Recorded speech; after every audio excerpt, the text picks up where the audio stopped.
ఆ జిల్లా కాంగ్రెస్లో కోవర్టులు కుంపటి పెట్టారా? అధికార పార్టీ నేతలకు కోవర్టుల భయం పట్టుకుందా? సిట్టింగ్ ఎమ్మెల్యేలను ఢీకొట్టాలని రాష్ట్ర నాయకత్వం తెగ ట్రై చేస్తుంటే లోకల్ బాయ్స్ తమకేం పట్టనట్లుగా వ్యవహరిస్తున్నారా? అధికార పార్టీలో ఉంటూనే ప్రతిపక్ష పార్టీకి వత్తాసు పలుకుతున్నారా? ఆ నియోజకవర్గంలో కాంగ్రెస్ కొంప ముంచుతుంది ఎవరు? ఇవన్నీ తెలిసిన పార్టీ పెద్దలు ఎందుకు మౌనం పాటిస్తున్నారు?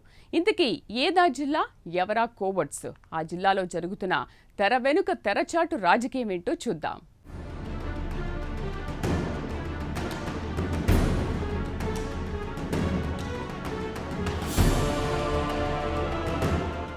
సిద్దిపేట జిల్లా బీఆర్ఎస్ కంచుకోట. జిల్లాలోని 4/3 నియోజకవర్గాల్లో బీఆర్ఎస్ ఎమ్మెల్యేలే ఉన్నారు. అలాంటి జిల్లాలో కారు పార్టీని ఢీకొట్టాలంటే, గెలుపును లాక్కోవాలంటే ఎంత కష్టపడాలో, ఎలా కలిసుండాలో, ఎలాంటి వ్యూహాలు రచించాలో ప్రత్యేకంగా చెప్పాల్సిన పనిలేదు. అలాంటిది నేతల మధ్య లుకలుకలు, హస్తం పార్టీని ఇబ్బంది పెడుతున్నాయట. అధికార పార్టీలో ఉంటూ ప్రతిపక్ష పార్టీకి కొందరు నేతలు వత్తాసు పలుకుతున్నారట. అయినా పార్టీ పెద్దలు పట్టించుకోవట్లేదని సొంత పార్టీ నేతలే గుసగుసలాడుకుంటున్నారట.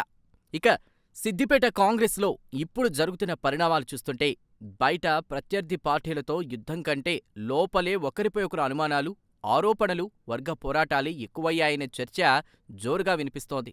ఒకప్పుడు హరీష్ రావును రాజకీయంగా ఢీకొట్టాలని కలలు కన్న కాంగ్రెస్ ఇప్పుడు ఎవరు అసలు కాంగ్రెస్, ఎవరు కోవర్ట్ అన్న అనుమానాలతోనే కాలిపోతుందనే టాక్ పార్టీ వర్గాల్లో బలంగా వినిపిస్తోంది.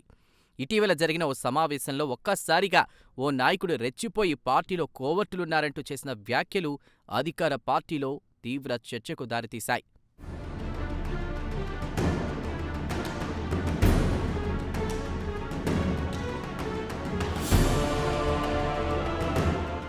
అయితే ఆ ఉద్రిక్త పరిస్థితులను ఓ కార్యకర్త తన మొబైల్ ఫోన్లో వీడియో తీసే ప్రయత్నం చేశారట. దీంతో మాజీ ఎమ్మెల్యే అనుచరులుగా చెప్పుకుంటున్న కొందరు వ్యక్తులు అతడిపై దాడికి పాల్పడ్డారట. అంతటితో ఆగకుండా అతని ఫోన్ లాక్కుని వీడియోలు డిలీట్ చేశారనే ఆరోపణలు ఇప్పుడు జిల్లా రాజకీయాలను షేక్ చేస్తున్నాయట. కార్యకర్తను తోసిపుచ్చడం, ఫోన్ స్వాధీనం చేసుకోవడం, వీడియోలు మాయం చేయించడం, ఇవన్నీ చూస్తుంటే కాంగ్రెస్లో నిజాలు బయటకు రాకుండా అడ్డుకునే ప్రయత్నాలా అన్న అనుమానాలు కూడా వ్యక్తం అవుతున్నాయట. ఇక పార్టీలో ఉన్న అసలు అసంతృప్తి చాలా కాలంగా మంట కలుపుతూనే ఉందట. పార్టీ కోసం ఏళ్ల తరబడి జెండా మోసిన క్యాడర్ను పక్కన పెట్టి గాంధీభవన్ చుట్టూ తిరిగిన వాళ్లకు, లాబింగ్ చేసిన వాళ్లకు, రాష్ట్ర నాయకత్వానికి దగ్గరగా ఉన్న వాళ్లకే పదవులు, ప్రాధాన్యత దక్కుతుందనే ఆవేదన క్రింది స్థాయి నాయకుల్లో పెరిగిపోతుందట. ఎన్నికలప్పుడు మమ్మల్ని గుర్తు చేసుకుంటారు, పదవులప్పుడు మాత్రం మమ్మల్ని మర్చిపోతారంటూ చాలామంది నిబద్ధత గల కార్యకర్తలు బహిరంగంగానే అసహనం వ్యక్తం చేస్తున్నారనే చర్చ సాగుతోంది.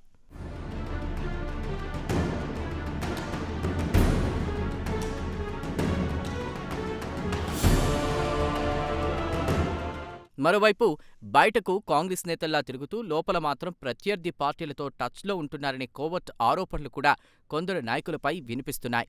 ప్రస్తుతం సిద్దిపేట కాంగ్రెస్ 3-4 వర్గాలుగా విడిపోయిందని రాజకీయ విశ్లేషకులు అభిప్రాయపడుతున్నారు.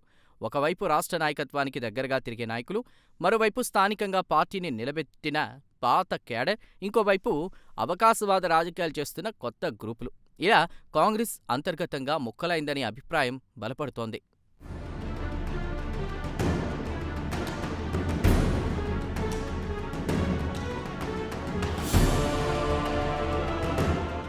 ఇదిలా ఉంటే త్వరలో మున్సిపల్, జెడ్పీటీసీ, ఎంపీటీసీ ఎన్నికలు జరగనున్నాయి.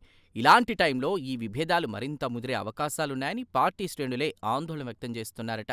నిబద్ధతతో పనిచేసిన కార్యకర్తలకు ప్రాధాన్యం ఇవ్వకపోతే అసంతృప్తి మరింత పెరిగి పార్టీకి నష్టం తప్పదని విశ్లేషకులు హెచ్చరిస్తున్నారట. మరోవైపు జిల్లా కాంగ్రెస్ అధ్యక్షురాలు తూంకుంట ఆంక్షరెడ్డి మాత్రం పరిస్థితిని చక్కదిద్దేందుకు తీవ్రంగా ప్రయత్నిస్తున్నారనే టాక్ వినిపిస్తోంది. పార్టీలో ఎవరు నిజంగా పనిచేస్తున్నారు, ఎవరు కోవర్టులు, ఎవరు పార్టీ పేరుతో రాజకీయ, ఆర్థిక లాభాలు పొందుతున్నారు, ఎవరు కావాలనే పార్టీ కార్యక్రమాలకు దూరంగా ఉంటున్నారు అన్న పూర్తి డేటాను సేకరించే పనిలో పడ్డారట. ఆ వివరాలను ఎప్పటికప్పుడు టీపీసీసీ మహేష్ కుమార్ గౌడ్తో పాటు పార్టీ రాష్ట్ర వ్యవహారాల ఇన్ఛార్జ్ మీనాక్షి నటరాజన్కు పంపిస్తున్నారనే ప్రచారం జరుగుతోంది. అయితే గ్రౌండ్ లెవెల్లో జరుగుతున్న పరిణామాలను టీపీసీసీ నాయకత్వం పెద్దగా పట్టించుకోవడం లేదనే అసంతృప్తి స్థానిక నేతల్లో పెరుగుతోందట.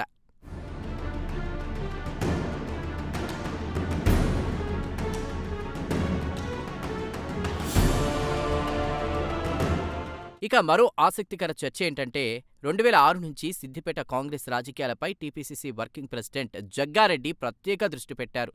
ప్రస్తుతం ఆయన కూడా సిద్దిపేటను పూర్తిగా వదిలేసుకున్నారనే ప్రచారం సాగుతోంది.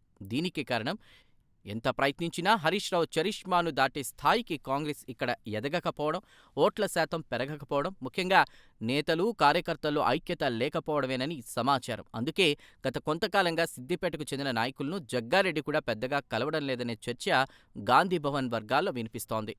మొత్తానికి సిద్దిపేట కాంగ్రెస్లో ఇప్పుడు బయట ప్రత్యర్థులతో కంటే లోపల కోవట్టు రాజకీయాలతోనే పెద్ద యుద్ధం నడుస్తోందనే అభిప్రాయం బలపడుతోంది. ఈ అంతర్గత కుమ్ములాటలు ఇలాగే కొనసాగితే రాబోయే స్థానిక ఎన్నికల్లో కాంగ్రెస్కు భారీ నష్టం తప్పదనే ఆందోళన ఆ పార్టీ కార్యకర్తల్లో స్పష్టంగా కనిపిస్తోంది. మరి ఇకనైనా కాంగ్రెస్ అధిష్టానం మేల్కొంటుందా? పార్టీ నాయకులకు సర్ది చెప్పి సయోధ్య కుదురుస్తుందా?